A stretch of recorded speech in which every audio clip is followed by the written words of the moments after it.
Welcome back to another episode of Pain Into Game, man. I'm your host, Nino, Nino. You know what I'm talking about? And then one more thing, man. The show is trademarked. If the paper don't work, the paper ain't gonna work. So I'm glad to bring this show to y'all, man. I got a special host with me today, man. I've been knowing this guy for quite some time. It took a while for him to get here, man. You know what I'm saying? This is my guy, my homeboy, Marcus Supreme Orr, master barber, youth coach, entrepreneur, man. What's good with you, Playboy? No much. I'm glad to be here, man. Man, I'm glad to have you, man. It's been quite some time. Not a pain to gain. Yeah, I'm trying to tell you, man. That's what's got us here. I'm trying to tell you, brother. I'm trying to tell you, man. So, let's do this, man. Let's get into it, man. We here. Alright, then. I'm gonna start off like how it is. It's your first time here, so I'm gonna start it off real simple, man.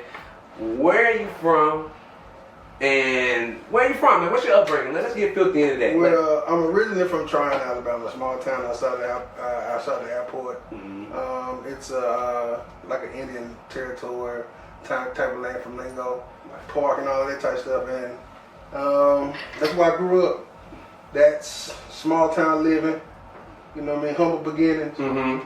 To be able to work and then earn and be able to appreciate everything that you earn. For even the small thing. And you appreciate the small things. Because there's nothing out there. Man, it's going to make a man. It's nothing at home. There's no clubs. I mean, where's it? It's a club, but I mean, when you... I remember y'all used to have a club. When you're young, I mean, you really don't have a club to go to. But you know what I'm saying? It's just like, we had the gym. Right. That's about it. You know what I mean? As far as kids go gym and bike ride through the neighborhood and, the whole kid stuff. So the community damn near know everybody. Everybody. So in the summertime, in June, Father's Day weekend, my uncle, he hosts a Father's Day cookout, which is like Tryon's homecoming. Right. So everybody that's ever from the city, got family from the city, they come and then they feed everybody. Oh, Lord, man. They feed everybody and they people, if you got your family come and y'all put together a tent, y'all have y'all food and then I can walk by your tent, grab something. You want something to eat? Yeah, go boom, boom, boom. And listen, it's been going on now, I think about 20 years. We had no altercations.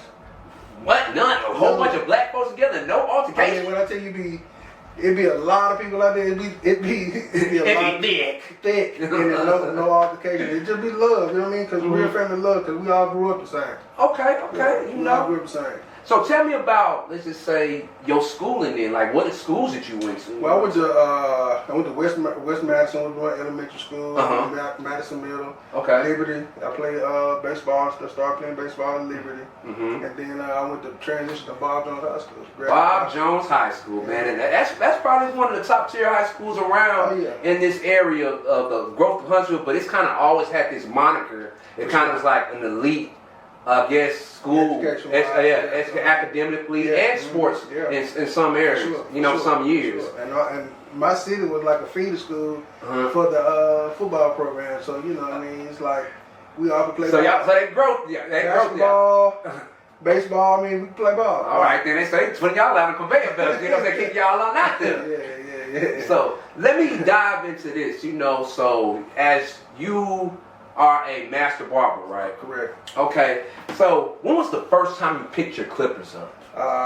My dad put a set in my hand when I was 9 years old.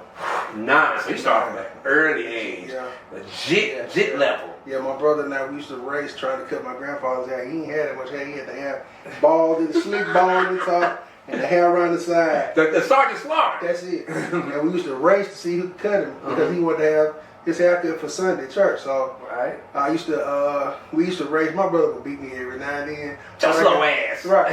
But I got smart. I just took the bag. That's right. Hey, if you can't beat him, you gotta outsmart him. Like, there we go. So every time we go to Clifford, go cut his hair, I got the bag already in my hand. So whether I got that or not, shoot, I'm already So I feel that. I'm good. So I guess that will be the testament, you know what I'm saying? Because once you pick up those clippers, you have that test. And then, sure. And that test, I would say like this: when did you probably knew that you probably cut your own hair or something like that? So you start with your hair, or did you start with your facial hair? I think it was. It's funny. Let's get into it. Let me hear, my boy.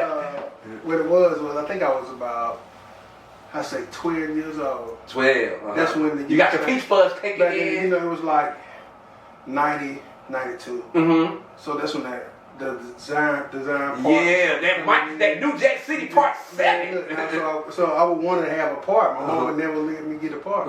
So I went to the bathroom with and grabbed one of those leg razors, and I did a part in my head, right? This is going downhill. That's when I knew I was destined to have to cut, because that part was 2 fingers wide. Jesus Christ, Mike Tyson part. And my mom made me wear it to school, so after that, you know, I left my head alone. But you know, after transitioning from that to learning and understanding my clippers, that's when I started like playing around, learning how to cut my own hair. That's what I'm talking about. Mm-hmm. And so that's when you kind of knew, hey, this is something to work with. Yeah, and I didn't want to look bad, so I had to really practice. Yes, sir. Yes, sir. Yeah, and so, practice. Okay, now let's ask you this. Who was your first cut that you, well, I guess you said your grandfather. Yeah. So who would be your first customer? First customer? Yeah. I mean, like, outside of your family. Like, I'm pretty sure like, people have some things they cut at high schools, you know what I'm saying? I had friends where they'll, like, get the edges, have the T-lines and mess with me in the bathroom or something like that. My very first customer? Very first. Outside of my family. Outside of your family? Oh, Lord. This is a testament right here. This is, you know, you want to do this. I would say there's a guy named Chad. Chad Sears. And he's still with me now. Oh man, so that's loyalty. Yeah, that's loyalty. He's still with me now. I think I met him when he was 15. I think. And yeah. Chad. 15. So I would say give a shout out to Chad if you looking, man. He's actually a great graphic design artist. So the logos that you see that your company? Yes. Yeah, he designed all of those for me. Man, bro, look how it comes in full surface, man. For sure. You help somebody or you built that relationship with somebody, it comes back to you. Because he was 15, at the time, 15 years old, I'm thinking, you know, he could design, he could draw, but not knowing that he could airbrush Spawn on somebody's hood of their car. Spawn, as you're talking about, like from the comic book Spawn. Yeah, it looked just like Spawn on the top of the car. I said, this dude is 15. So he knew he had a career in front of him. And some people find it early. Some people don't never find it. Hey, he been doing it, but now, you know, he laid his airbrush stuff gun down, and, you know, he just do like some stuff, but it's hard to get him because he government contracted with the graphic design stuff, so it's like. Well, I mean, hell, he found bigger and better endeavors. You know what I'm saying? But it led him to that, though. For sure. So, you know what I'm saying? I mean, you can't beat that, man. You know what I'm saying? So how was it like for you? You know what I'm saying? You know that this was for you when you picked these clippers up and you just knew it was for you. You know, after Chad and whatnot, you just like, all right, I knew this was for me. I can start making money do this. Well, it came when I was in college. I was playing ball at the University of North Alabama, and my coach, and he and I, we had kind of had a discussion about my grades, and I knew my grades needed to be to pick them up because I had a couple of essays and stuff I had to do that was due that week, and then we had practice that week. So I was asking for a few days off so I can go ahead and get all my work done. Right. He wasn't leaning on that because. So he didn't want to give you no flexibility. Nah. So I was like, well, you know, I came down here. My main purpose, you know, wasn't to play ball. It was to get an education. And it's always been big for me. So I chose my education, and I walked away from ball after I hurt my kneecap and I had an injury to my shoulder. So I was like, well, you know, I needed time to repair. Right. So that was just a sign for me to say, let's see what this barbering thing's all about. So I called my parents and I talked to them, and they just told me to finish out the semester. Don't quit in the middle. Yes, sir. So just finish out the semester, come home, go to barbering school, and then see what this all about. And then 23 years later. Hey man, sometimes God will close the door and open another. One, bro. Yeah, and I love it. and it always have been a thing that of mine that I think about first morning before I wake up, and when I go to bed at night about the haircut. I don't, it's just one of those things. It's kind of subconscious. Yeah, it wasn't like okay, I gotta do this, but it's just like it's a part of me. Right. It's a part of your makeup. It's it's in your DNA. For sure. It's just in there. So now, being with as that man, now here comes the question: when did you fuck somebody's head up? Have you ever fucked somebody's head up? Let's talk about the beginning. It's in the beginning. Everybody fucks somebody's head up. You know what? I'm gonna be honest with you. My brother and my cousin would say that all the time. Oh, boy, look good back. Because my clippers, I didn't have no real clippers at the time. I had the Walmart shavers that your dad gets, T-liners. And my dad gave me a set of clippers that I was cutting and lining with in school. Right. And while I was in school, I didn't mess anybody up. Right. Because there have been repercussions behind it. But my brother has always told me that he said my ladder used to be like a slide, like a seesaw. And so that's why I told him, I said, well, just for that, you don't know about the pepper. So you better be grateful, mother. You better be motherfucking grateful. You ain't never have to pay no more. Because he pushed the shit back. He and my cousin, they both, I love them to death. So it was another set of loyal customers. Well, it was kind of an easy transition for me because leaving from school and then I can say one thing about my family. The men in my family, they actually, the definition for me what support is supposed to be. You know what I mean? That's the only way I know it because anywhere I went, any shop I went to, like they was there. They came through. They told somebody. My dad always talked about it. He'd tell everybody my son could do this. Word of mouth. And actually, my dad bought me my first barber chair. Word. Yeah. So, as that being said, your legions of people came with you wherever you went. Wherever I went. And I never really understood until I had to move my shop. Yeah. Well, we're going to get into that. We're going to get into that. Right. And speaking of shop, where did the first shop you worked at? The first shop I worked in was Alonzo's off George Lane. Alonzo's. Yeah. Is Alonzo still around? He is. Yes. His shop is still around. Alonzo's. How long did you work there? I think I worked there probably, I say a month. A month? Yeah. Why so brief? Because I for one, I was interning from school. And then two, I had to get the understanding of, okay, well, he wanted to charge me per day. And I'm like, my clientele wasn't up. Right. But he wanted to charge me per day whether I could or not. And I was like, well, I need to figure out what I want to do about that. How can I change the narrative where it's not such a hassle for me? So I ended up going to a shop on the north side. Okay. Yeah. And it was called, at the time, it was called Chopper City. See, I remember Chopper City. Yeah, I remember that place, brother. So, as that being as it may, you you ended up bouncing around, and you found you a solid home. Was it Chopper City a solid home for you? It was. It was. I cut there in that location for 18 years. 18? Yeah, but it wasn't under that umbrella. Yeah. What? So after, I say it was maybe a couple of months, about 6-7 months, I ended up having to take charge of the shop. Right. Yeah, I ended up having to take charge of the shop, and then I ended up... That was a blessing that fell upon you. Sure, for sure. And then I went and got all my stuff done, got a legal name, and registered it downtown, the whole license deal, and then I actually got introduced to the business side from my mentor, guy Richard Soul, George Datcher. George who? George Datcher. George Datcher. Datcher. Okay. Yeah, from Better Days. Okay. So he came by the shop. I talked to him. He and I, we church members together. He came by. We threw it for a ride, and I'm always grateful for him. You know what I mean? What did you say? You said that was kind of like your mentor, right? Yeah. And on not the cutting of hair, but the business side of things. Well, the business, but just the ethical side. Just you know, right. Just you know what I mean? Right. It was all in, you know what I mean, anything, because he would groom me with certain things that he knew that I would eventually face. He'd give me a call sometime, or he just pull up at the shop. We go eat lunch. Right.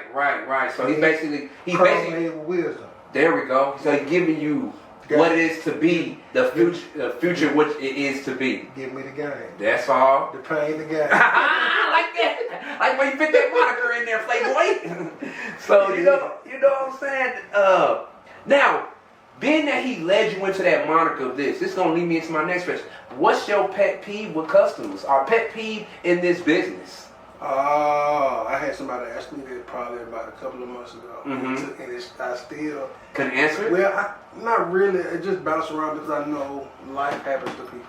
Yeah, it does. You know what I mean? Matter of fact, I want to put this out there. I remember one time I was hurting so bad one time.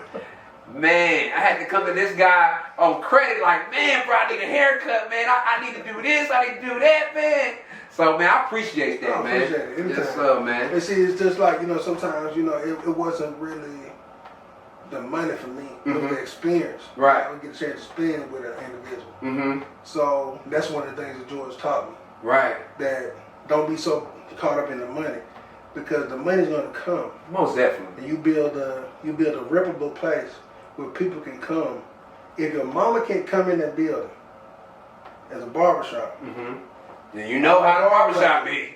If your mom can't come in that building and feel like she's in a place of safety, that means you need to change your atmosphere, everything about your shop. Right. Okay. Right. That's what I would tell the younger guys that's behind me. That make sure that she can come in the shop and feel like a queen, like this mom. Right. You know what I mean? Everybody in the building respects mom. Right, man. You know what I mean? So that means any lady that comes in with her son respect queen. Right. Most definitely. Because there's a lot of single mothers For sure. pulling up into that barbershop, dropping their sons off. And sitting in the car, son come out haircut looking like who shot John. And just, you know what I mean? And, and it's not about, at that point, it comes from the money. Right. It's about the experience you got to give with a little man. Right, because I remember my first barber experience, and to say the least, I mean, it was like a becoming a man. For sure. Becoming a man, For sure. you know what I'm saying? So I like the way you put that. Yeah, because my first experience in a real barbershop as a patron was at Freeman and Battle. I'm not familiar. Freeman and Battle is the oldest barbershop in Huntsville. They've been around 61 years. 61? Yeah, Mr. Newberg, he's still alive. He's don't. So it's been around since the 50s. Yes. Well, 50s are early 60s. Yeah, these men in their 70s still cutting. Jesus So Christ. I allowed him. I gave him the opportunity to cut my hair for one time before, and I got some pictures and stuff. But yeah, that's what it is. That's your pet peeve. Well, now my pet peeve. I've been. Like I said, it could be multiple things, but what's the supreme pet peeve? Pet peeve for you? It used to be. I think I know what it's gonna be. It used to be I'm on my way and don't call. Okay, now I get that. It used to be on my way and never call, or never say anything, because before barbering went digital, that used to be a big issue. Yeah, right. Because then you become a slave to the chair. You're there all day waiting on the said person. Oh, bro, I had to do this, do that. Yeah, get to run around and. Hey, bro. I've been waiting on you since 11. Well, from the consumer side, or the patron, the consumer or the owner side, I can see both angles, but more so I'm leaning to, in that context, I have to lean towards where you coming from on that. Yeah. Because who wants to hold up what they got going on? Because what if the roles were reversed? For sure. You would be kind of frustrated yourself. Well, see, when the roles reversed, it became an issue because we never there. We leave. We gone, man, you ain't never at the shop when I come by, man. I thought you was being at 11. Well, it's 6 o'clock. Well, your time is not timing. You're right. It's 6 o'clock in the evening. You thought I was going to stay here all day? No, man, you got a life too. For sure. For sure. And so, I'd agree with that. You know what I'm saying? Because, that'd be anybody's pet peeve. Oh, for sure. So, as moving on from that, like, you were speaking on, the mentor, whatnot. Like, so when did it come a time and place where you got your own? Because I feel like anybody that started something or start at something, eventually when they get groomed enough, they're gonna want their own. Well, it was at that moment, the time when my guy George came by and took me downtown, and we got everything registered for the shop. That was me getting my own then. Oh Jesus! And how was that experience? It was a little nerve wracking because at first I didn't know exactly how I wanted to structure. Well, yeah, structure, and then open it up to the masses. Where how can I pull clientele in? I was going to ask you about that. How can I pull clientele? Because it was me and this guy named Andy, and we had a lady named Tora. She did locks and twists. Yeah. So you tried to hit on both angles. For sure. It was just only three of us. So they both were students in school, and I worked at another job, and at the same time, so we kind of like kept the shop open, running throughout the day. Right. But as time went on, we actually moved to a bigger space that was next door. Oh. So when we moved to next door, I was able to add more barbers. Oh, okay. Because the shop that you had came to actually was the second one that I had, but the first one was the one that was to the right. To the right. Oh, then we talking about the off Meridian by A&M, right? Yeah. Okay. Yeah. You know what I'm saying? I mean, and with you opening up and going downtown, filling out all these documents and everything, and going through that transition, what was it felt like when you actually opened it and it was like, damn, this is actually mine? Yeah. Well, the ownership of it. I've always, I played middle linebacker, and I've always been, and I consider the captain or the quarterback of the defense. Yes. So I never was afraid of the mission. It was just getting started. That's usually most of the battle.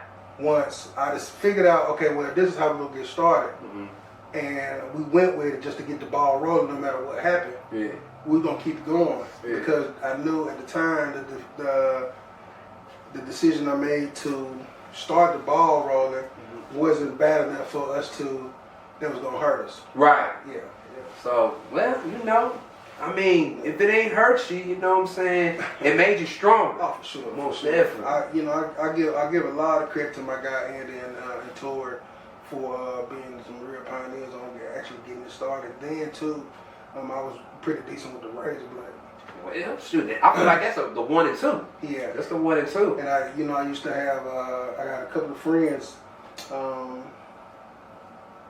Allison, she's one of them. She actually told a lot of her sorority because she was a member of AKA, sorority fraternity, and she told a lot of her line sisters that came through and got the eyebrows done. So me understanding how it go hand in hand. Right. Lady come home, she look good, got her eyebrows done because that's the first thing a man really look at when he look at a lady. Oh. From here. From here. Start here, then go down. So they go home, they got a husband, brother, son, uncle. Everything that falls in line with the male. So women are the best salesmen. Oh, hell yeah. So best they end up telling their brothers, their cousins, friends, and boom, boom, boom, and here they come. They want to see what this thing all about. I agree. So now the clientele and the ball is rolling. Well, anybody listening to this, if you really want to get your stuff kicked off, you gotta go to a woman sometimes. I had sometimes.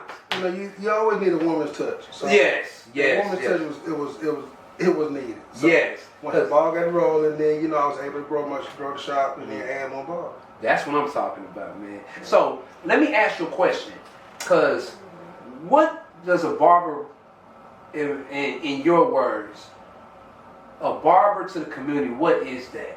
Because some people might look at a barber like a local celebrity because of their, you know what I'm saying? They local access and everybody knows them. Local access, everybody knows them. Their versatility, their freedom, and then you know what I'm saying. It's kind of like they make their own money. It's a cash pass business. You know what I'm saying? And then it's kind of like how you said. It's just people they build relationships with their barbers, for sure. And then they know pretty much everybody. For sure. Barbers to me are image consultants. That's a good one. And therapists. Most definitely that. Because when you leave a barber's chair, the world decides how they want to perceive you. Mm-hmm. No matter how you get your haircut, they're going to look at you and they're going to say, okay, that's so-and-so, that's boom, boom, boom. This is how they classify you. Mm-hmm. So that's what barbers are to me. Oh. Yeah, image consultant. This is what they do. This is you trust me with the most important thing of your life. Your appearance. Your appearance. Mm-hmm. For how people perceive you. Yes. When you get married, it came from a haircut. Most definitely. When you get a job, it comes from a haircut. Uh-huh. You know what I mean? I agree. All that comes, it stems from a haircut. It's a confidence thing. For sure. Because once For sure. you get that haircut, You can do it. You you're on top of the world at that can. point. You go out Kilimanjaro. Yeah, I'm trying to say With no rope. no rope. I don't need it. What is that? I'm up there, man. Yes, sir. Yeah. So, have you ever thought about opening up your school, your own Yeah. school? I remember you saying that you went to school. Have you ever thought about opening your own school? I'm in the process now. Oh, what man? You ahead of the curve. Look at you, playboy. I'm in the process now. The building that I'm in, it allows me in the space to do that. Especially, man, because I feel like the location where you at, to me, give it some time. Oh Yeah, I told one of your constituents, I said, man, bro, in due time, that gonna be a hot area. Yeah. So I said, man, yes, sir. Cause I pray, I prayed and I asked God to lead me and decide for me what it is, where He want me to go. Yeah, cause And then, actually, when it really started in Meridian Street, when it came down to starting my testing for my products, my shampoos, my conditioners, and other types of stuff, building up the understanding of what products was, because I've always wanted to understand the product game. right. And how can I make it streamlined for men, but not just the average man, but just every man that athletically. Right.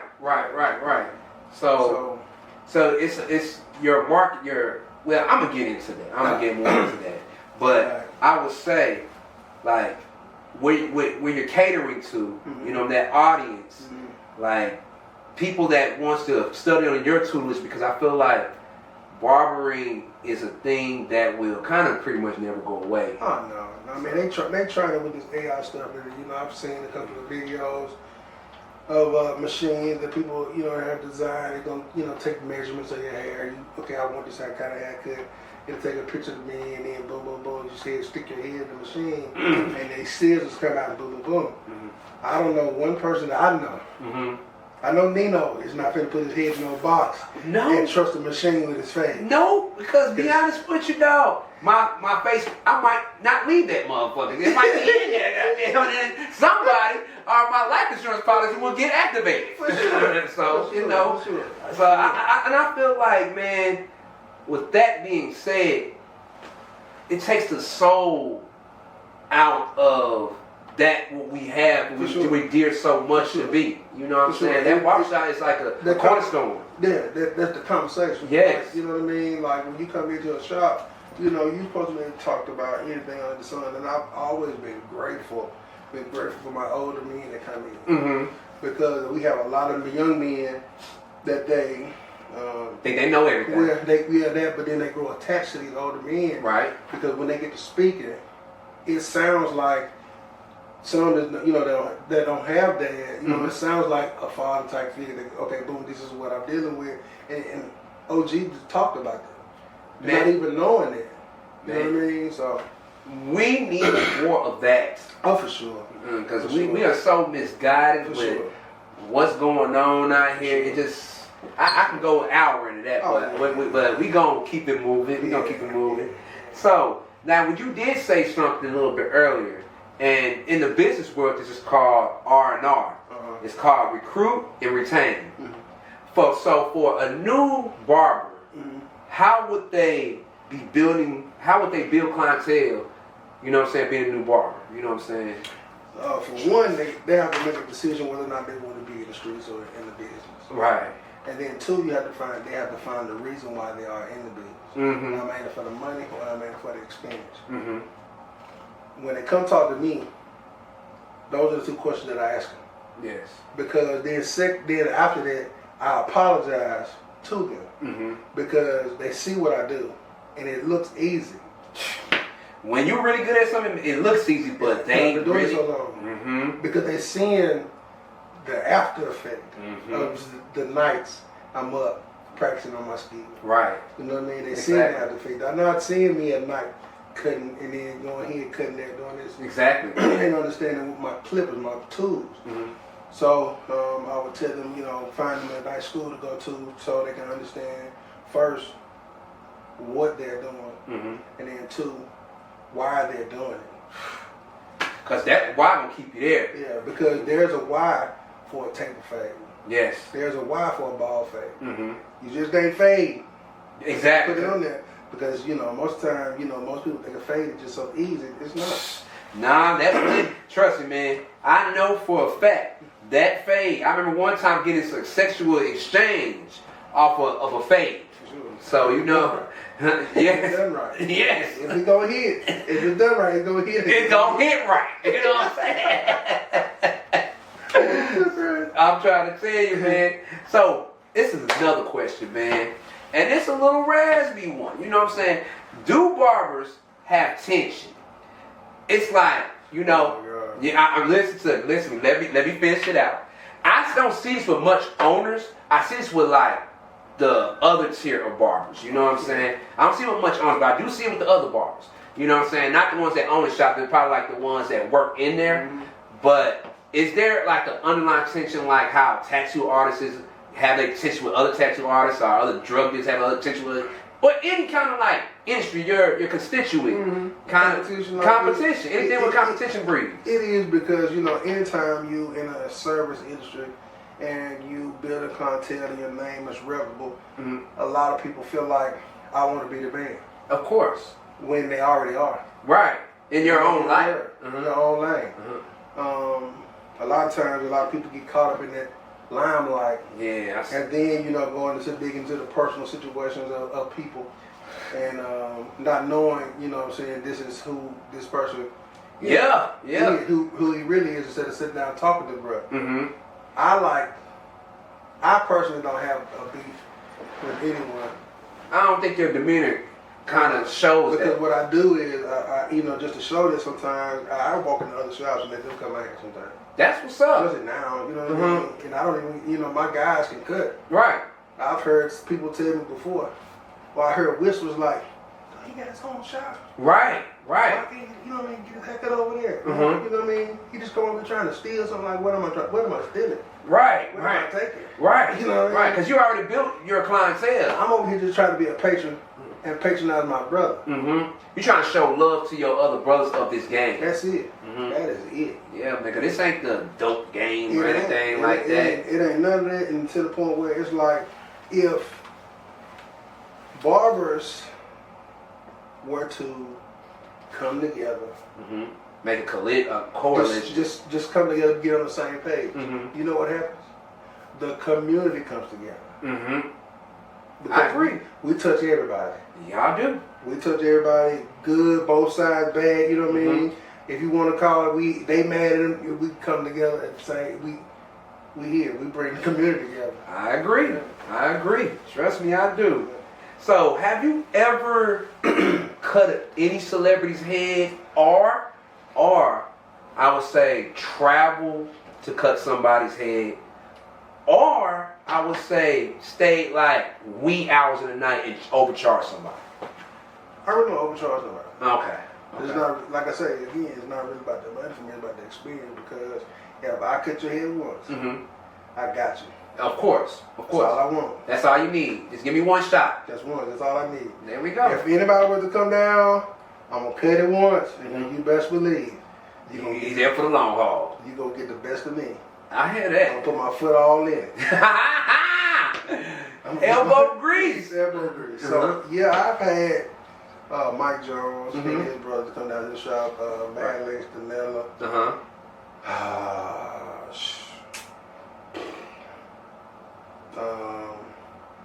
cut for a couple of people that had radio stations that came down from the radio station. I don't know. It's just I cut a lot of people. I'm pretty sure because what you saying that being an experience. And you said it's not really about the money, even though they might have paid you more. For sure, I got paid though. Okay, even though they might have paid you more, but like even that. Don't get it twisted. I got paid. I get paid. I mean, this ain't March of Dimes in this motherfucker. Right. So, it's just saying like this, man, because I feel like that's the next level of barbering. You know what I'm saying? Yeah. You done went from here cutting in high school bathrooms to now I've cut a figurehead that everybody knows. For sure. I like, I've cut as far as, the city councilman, the mayor, the athletic directors, like of just university, like, you know what I mean, the who's who. The who's who? Yes. The pencil pushers. The finger pointers. Yes. Yeah. The ones that get things done with a signing of a pen and paper. The chicks, all of them. Yes. Them guys, Yes. Yeah. Okay, so now that we got that kind of, I guess we're going to be, let me ask you just one more question on barbering, then we're going to be moving on. Right. All right. I know we talked about this AI, but where do you see the future of barbering in the next 10 years per se? The future of barbering. Because the industry is changing.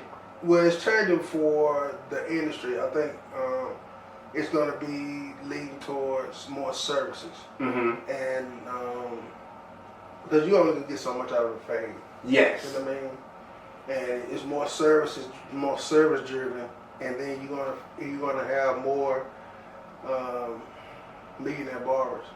I believe that to be because a lot of them start dabbling into their own products. Mm-hmm. You know what I mean? Getting into the digital world. Like it was two guys that was in New York. They kind of that started the Esquire app. The Esquire app. So you're talking about the book Esquire? It's a booking app that they. Yes. Yeah, they went. And, I think it's worth $750 million, something like that.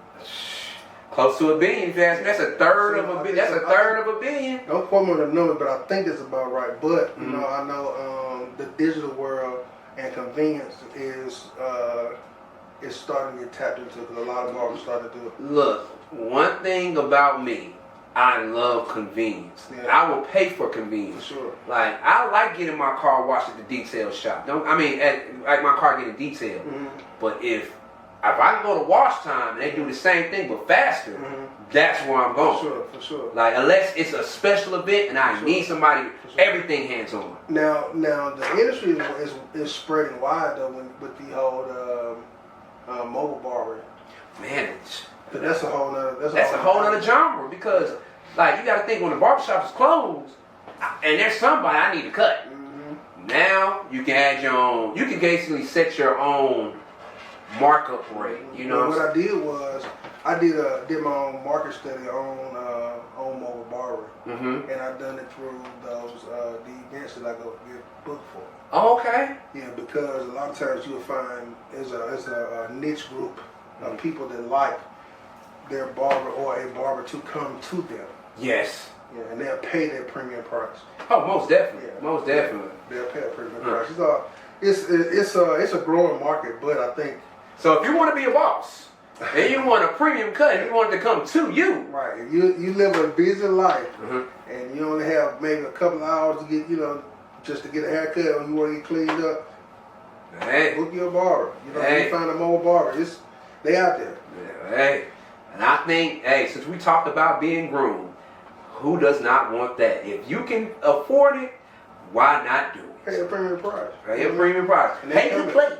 Yeah, they'll come to you. Mm-hmm. You know what I mean? It's a growing market. Yeah. It's a growing market. So, all right then. So now shut that down and let's get into your other passion. Your other passion. All right. My guy, Coach Orr. All right. Coach Orr. Let me. All right, Coach. I've got a Dion moment going on. You know what I'm saying? Oh my God. The man of the hour. Man, let me tell you, man. Tell me about football or coaching AAU Football. or football, just generally down south. For people that doesn't know about down south football, tell us briefly about that. It's a growing market. Like, it's growing fast, and what it does is it's growing to the point where it challenges the middle schools. Whoa, really? Yeah. Really? Because around here, they almost took all middle school football teams away. Yeah. Really? Yeah. Because all the kids wanted to play travel ball. Yeah. And then have these travel programs. They move around. They get a chance to play different competition. Right. So it shows who's the best. For sure. So and you got like kids that. And define what AAU is for somebody that really don't know. AAU is like the abbreviation. Dang, I forgot the name of the thing. What it is, it's an elite type of football or elite type of sports program where you get a chance to get exposure to different talent around the country. Right. You travel and travel and play against some of the best of the best. That's what I'm talking about. Yeah. That's what I'm talking Best about. of the best. That's what I'm talking about, man. So, all right, since you are a coach, what type of coach are you? Or what makes your makeup of your style of coaching? I coach about life. Coach about life? Yeah. Okay. I use football. Football is my platform. Okay, so that's basically where you base your overcomings or shortcomings or All of that. Okay. Because you have to think about it. You can play any other sport, and none. I feel is none like football because like say for instance, you and I. This is the line of scrimmage. We both got an agenda. Right. I'm supposed to get over your line. You're supposed to get right. I don't know how you're gonna get there, but my job is to stop you. Right. So okay, and then your job is to do the same. Of course. So how much grit are you gonna give me to stop me? Right.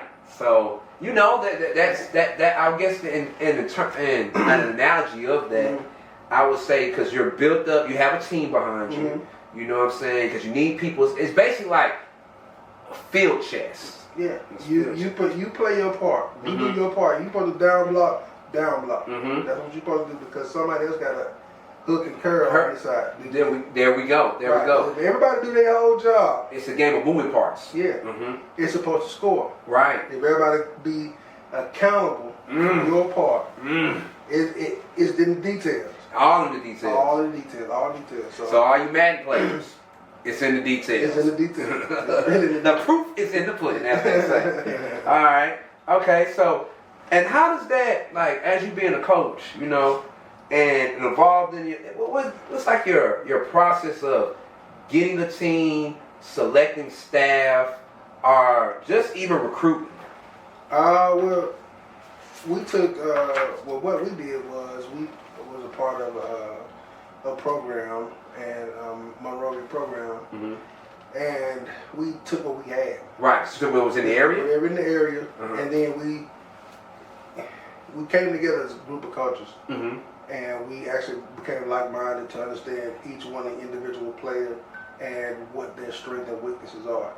We put them in the best position where their weakness won't show as much, but we take their strengths and we exploit their strengths. Okay. And make them use the strengths to conquer their goal. Right. So insinuate your positive, hide your weaknesses. Yeah.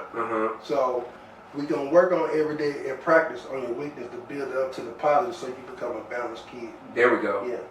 Yeah. So by the time, say a year or two, it's kind of like, what I'm saying, getting on your tutelage. I think you would expand that and. Okay, so it's almost like you're taking a player for what he got and you building. Right. Yeah.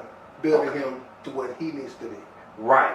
If he wants to be, let's say, a quarterback, he has the tangibles. So that's his. He's missing the pieces with throwing on, moving in the pocket, all that.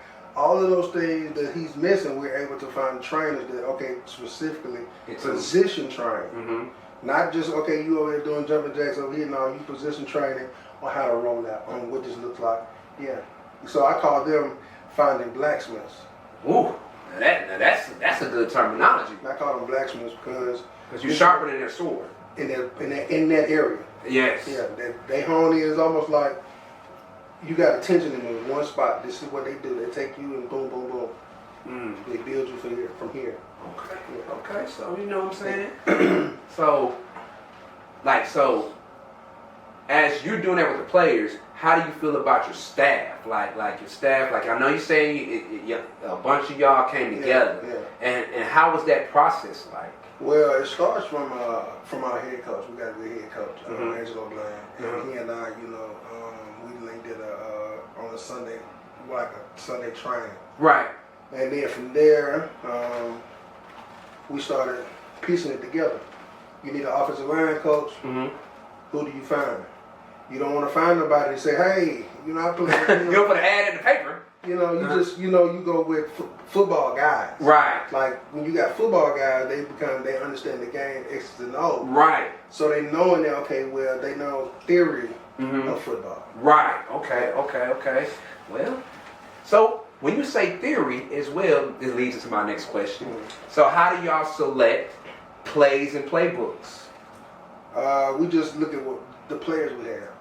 Training camps and what we got. Okay, Interesting question because I wasn't expecting that. Yeah, because you build it around the players you have. Mm-hmm. Because if you got a bunch of skilled guys, you're gonna go fast. Right. So you build the offense around the speed. So you build it like, okay, spread out. You got like the spread, pistol, and all that type of stuff that go fast. Wildcat. Wildcat type stuff, they go fast. But if you got they heavier, now you're going with the heavy packages. The powers, the balance. Strong. Yeah, there we go. Power eye. Yeah. So it just depends on what you got, and then that's taking a good group of men is taking their time to really invest in each one of these kids to know what's best, what's the best fit. Yeah. And then you as time goes on, you find two-way players. Right. So you've been on both sides of the field. You find your Travis Hunters. Oh, at that age. Man, look, that's the Dion, Travis Hunters, man. Like, bruh, you don't even give them a name. You call them /athlete. Yeah, There's a lot of kids out here that if they were able to be called to play, they would have athletes out there.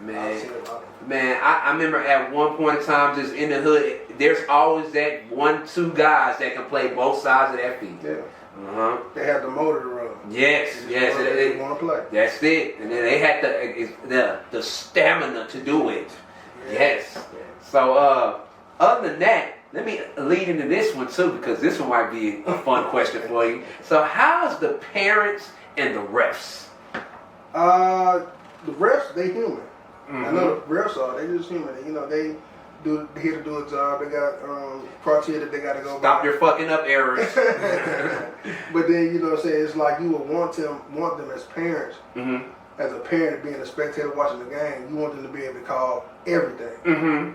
Ain't no way. Yeah, ain't no way. Ain't no way. They gonna call it the best way they can to keep all 22 players that's playing safe. Right. So they have to really trust that judgment. Sometimes, it'd be questionable calls at the time because, he barely halfway saw it. Right. He's human at the end of the day. So, my high school coach, always have told us, never leave it in their hands to decide the fate of the game. So if you're going to play the game, let's play the game. There it is. Let's go on, stretch it out. So, when you look at the scoreboard, hey, it's dominant. I can't leave it in his hand because it's a blowout. And there it is. It's a good game. There it is. And then dealing with the parents. A lot of parents, sometimes have false narratives of their own child. Of course, they like to live through them sometimes. All of them wanted to be, I don't know, the Walter Paytons of the game with the ball. He's open. They want to be the Randall Cunninghams. All of them, the Randy Mosses. But at the same time, if it's not in them. It's not in there. It's not in there. A coach can do the only thing. The only two things a coach cannot coach. Parents. Is effort and attitude. Those are not taught by those. coach. Right. Those are inner workings. Yeah. And then, you know, it's also inflicted too by the parents, you know what I mean, when they're in the car.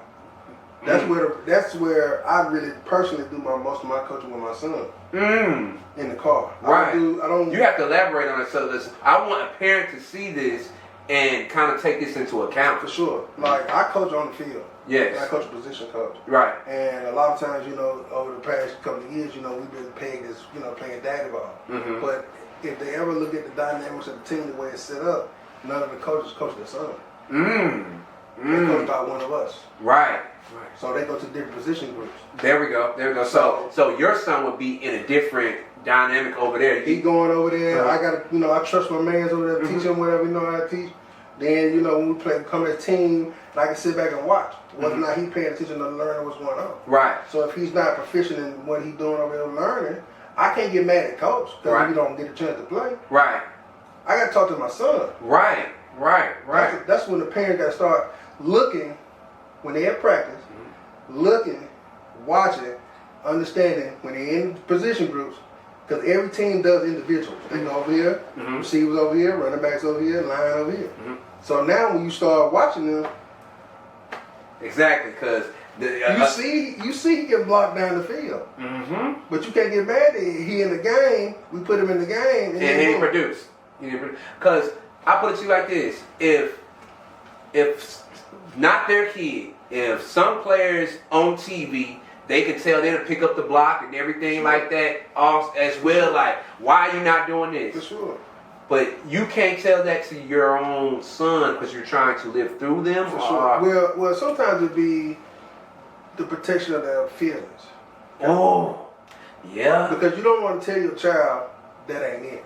Yeah. You know what I mean? But the honesty will be that ain't it. If I'm gonna be honest with you, I'm gonna tell you that's not it. Right. So listen. The second. Because you're only helping them. The second thing, because you keep it being honest with them, because they see it, they doing it, they know you telling them the same thing. But the second thing is, if you see that as a parent, how can you at home help them correct it? Can you get in the backyard and work? That's work. Hey, if you want perfection, you have to work at it. For sure. Because with all labor is profit. For sure. For sure. So okay then, let's say this. Let's say when it's all done and said and done, what legacy would you like to leave in this coaching thing? What legacy?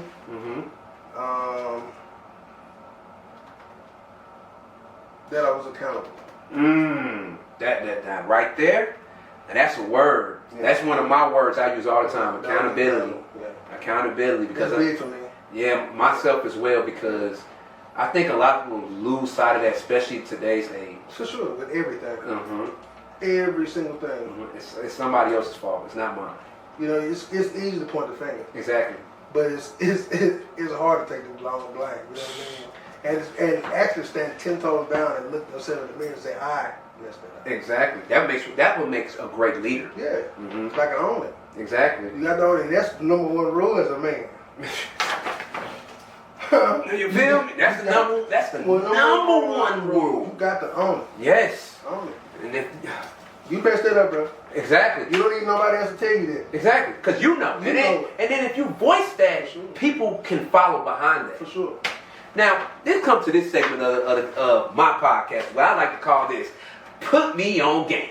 Yeah, man. So go ahead and join in, y'all. This is the fun part. Okay. All right. Now, I'm going to ask you some more questions, you know? Okay. And, you know, hell, you going to be briefly about it, but, you know what I'm saying, I'm going to ask you some more questions, and then we're going to go from there, explain briefly, and go ahead about it. All right. All right, so, first question. What do you prefer, pro football or college football? College. Tell me why. They hungry. Yeah, because everybody on there on college ain't good. It's more exciting to it. Yeah, they hungry. They ready to get to it. Once you get that money, yeah, I make more than the coach. Exactly. Yeah, who gonna be on? He gonna be here before. You know what I'm saying? You'll get cut before I will. So you know what I'm saying? We seen that with Nick Saban at one point in time. For sure. Okay. Let me say this. Okay. The next question would be a memorable legacy as a coach, or run ring coach that just forgot about? Which one would you rather be? A member legacy. Remember a legacy. That's what you'd rather be? Yeah. Okay. Explain why. Because that means my work was received. Yes. Because you can be Dan Marino, or you can be Trent Dilfer. Sure. Mm-hmm. So you know what I'm saying? Trent Dilfer go in the room and be like, hey, well, Dan, Dan, I got one, but you know what I'm saying? But Dan is, legacy. Hey, Barry Sanders. Yeah, can't beat him. Can't beat that, brother. So, okay, now I'm gonna ask you a barber question. Okay. Which brand of clippers would you prefer? Walt or Andes? Oh, Andes. Andes. Why? Household name. Household name. They tried and true with everything. Uh-huh. Yeah. Professional to the craft. For sure. All right. Also, what would you also prefer? Would you prefer a home cooked meal or restaurant? Home cooked meal. I figured that. Country from the South, you know what I'm saying? With love. Oh man, what? You put your soul into it, you know what I'm saying? You put that, when I come in and get ready to eat, you put that extra whip. One more time. Let me whip it one more time. They got some that biscuit up in there. You know what I'm saying? Yeah, one more time. Yes, sir. Okay. This is my last question. Powerful and untouchable, or wisdom and canceled, or outcast? Powerful and untouchable, or wisdom and outcast. Wisdom and outcast are what they call today canceled. Because you can be Donald Trump, or you can be Malcolm X. I'll be Malcolm X. Explain. Because my legacy will live on. Because, yeah. I hear that. Because it would resonate. It would resonate through time. It will, because they only give you your flowers when you didn't go. Sure. So you know what I'm saying? Man, my God, mess with them. Because being powerful, you can be a clown. That's what we see. That's a weakness also. We've seen that a lot. We've seen the George Bushes. We've seen the Donald Trumps. I mean, the list goes on and on. Some people aren't made for being in seats like that. Everybody can wear that hat. Nah. That's a heavy hat. To be poor. Of course. That's a heavy hat. Man, I never really wanted to hold that hat. I like play. That's because I got a jack on my neck instead of a king. You know what I'm saying? Because that's kind of like when the thing that I coached my son on. I told a story which is weird. You know what I'm saying? Earlier today, Dion made a thing I posted about success, and I shared it on my page. And it took me back a time when my son was 7, scored a touchdown in the playoff. Turn around, dive in the back, dive in the end zone, like Marshawn Lynch, fell backwards. Yes. My coach, me and my coach, we both walking down the field getting the special team ready or getting the extra point ready. Right. We trying to figure out what's going on because we see a flag on the field. Like, what's the flag for? We was tripping. And you know why? You know why? Excessive celebration. There we go. So I pulled him to the side. I had a guy tell me, let him have his moment, let him have his moment. I said, look. You gotta know how to win, son. The walk to him, I told him, I said, son, I'm glad you made the touchdown. But at the same time act like you done been there before. Right. Because you done been there before, you know what it feels like. You don't have to do all this extra stuff. So the goal is to do it again. Most definitely. Do it again. The straight Barry Sanders. Do it again. Do it as much as you can to the point where it becomes normal to you. So people, the crowd noise, doesn't control who you are. Because sometimes we get lost in that. We get lost in that. And crowd noise. It's a sense like. And then it also could destroy you. For sure. So you got to be able to still be who you are. Because some days, and the day that you don't be able to run those touchdowns or be able to score, or be able to, score a bucket or whatever, just whatever you do, you still have to remain who you are. Exactly. Because we don't get lost in that sauce if we don't know who we are. Yeah.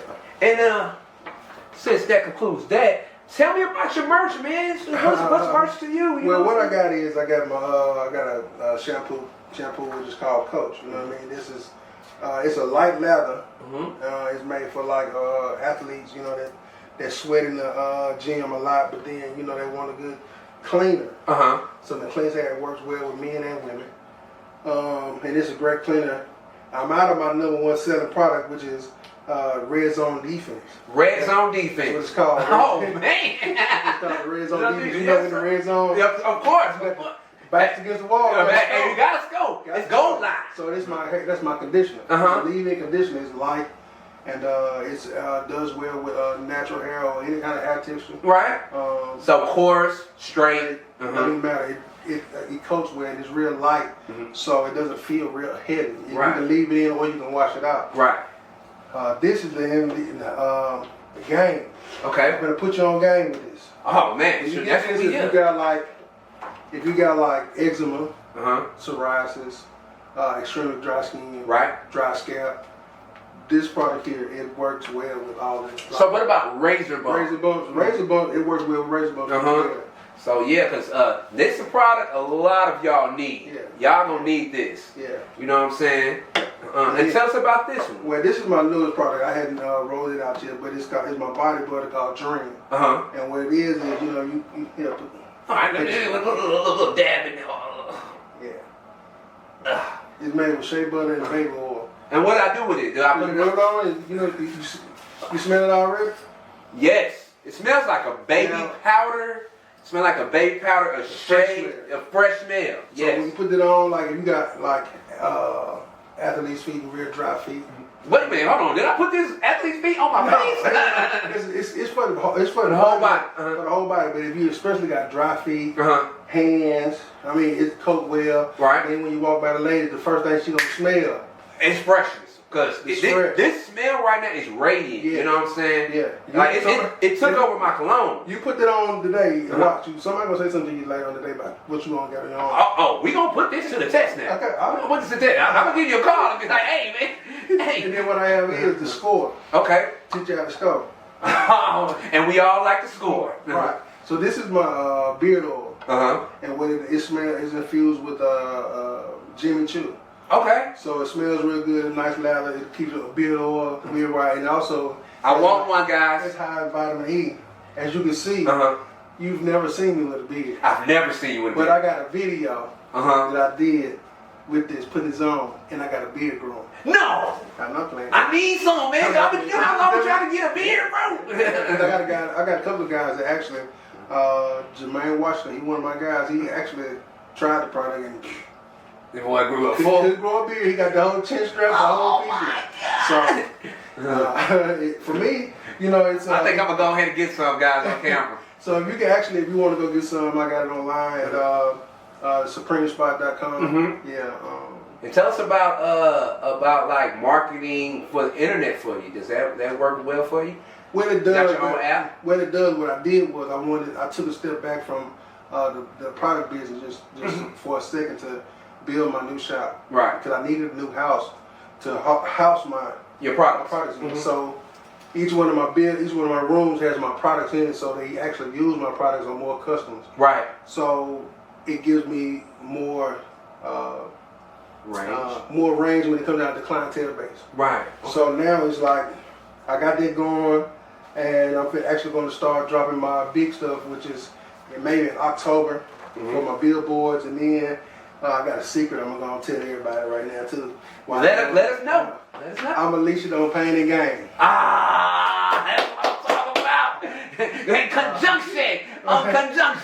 With all of this and all what I got going on in January, that's when I start you'll start seeing just ads for my own personal app. I got my own app. Man, please, so I wanted to get into the digital world of the barber side. And man, we're going to promote and push that. As much as we can, man. I promise you that.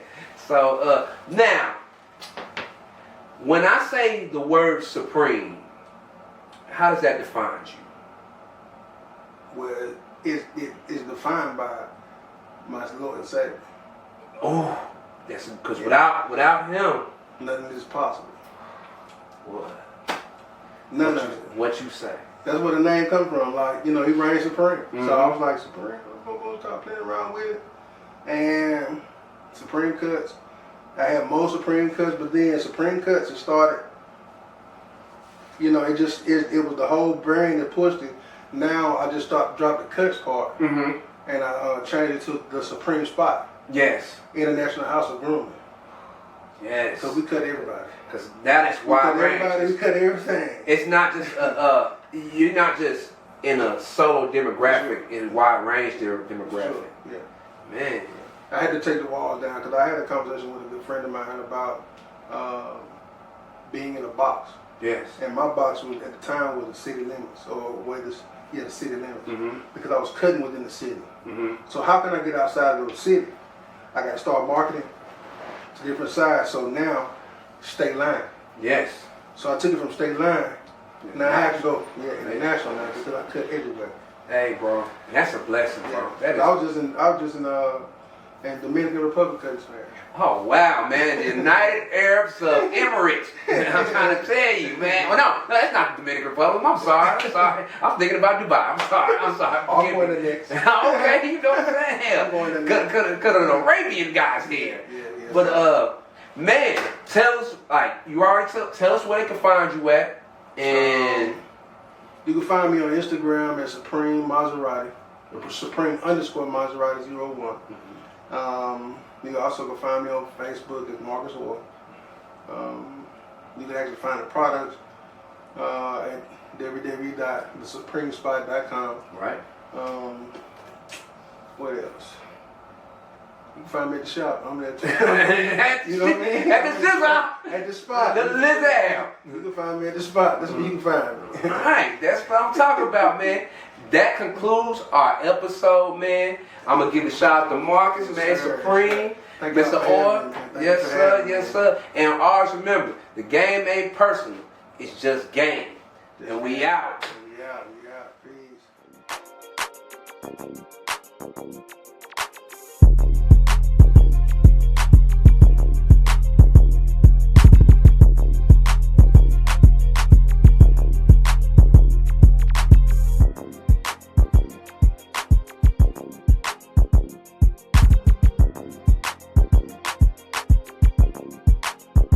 Game ain't free, but you gotta pay from pain to gain.